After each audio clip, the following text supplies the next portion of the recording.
It was a practical arrangement, more like a business deal between families. It was about consolidating land, securing social status, or forming powerful alliances. Love was a bonus, not a prerequisite.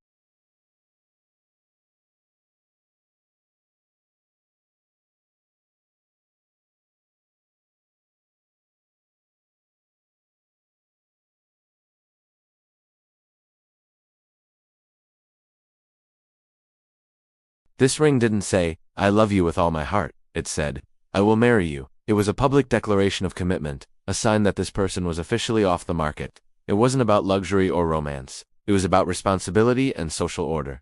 And what were these first rings made of? Not gold, not silver, and certainly not diamonds. Early Roman betrothal rings were made of iron. Why iron? Because iron symbolized strength and permanence. It showed the seriousness of the pledge. A man would give his fiancée an iron ring to wear at home while doing household chores.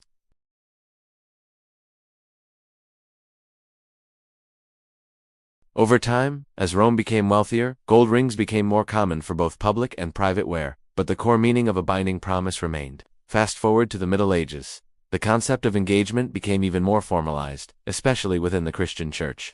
In a time of uncertainty, families wanted security. They needed tangible proof that a marriage agreement would be honored. The ring served as that proof. Pope Nicholas I even declared in the 9th century that an engagement ring was a required statement of intent to marry. These rings were often simple bands, sometimes with engravings of clasped hands, known as feed rings, or short romantic poems. It was less about decoration and more like a legally binding contract you could wear on your finger. Breaking an engagement was a serious offense.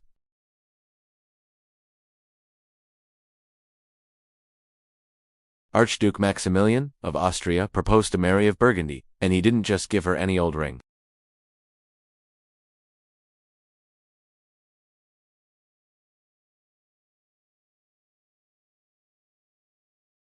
Giving a diamond ring was an extravagant display of wealth and influence.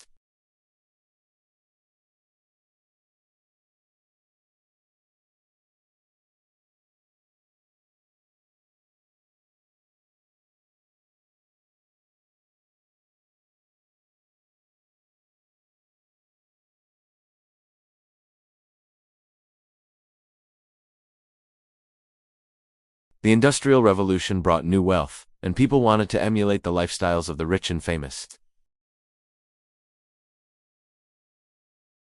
Marriage was increasingly seen as a union of hearts, not just a joining of families.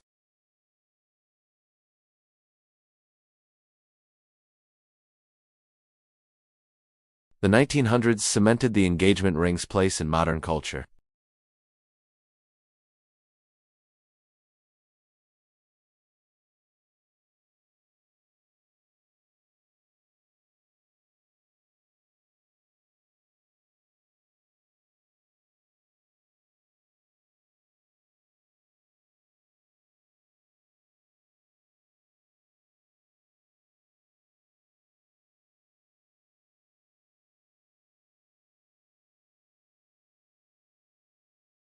On one hand, it's a throwback to that ancient Roman promise, a public declaration that you've found your person.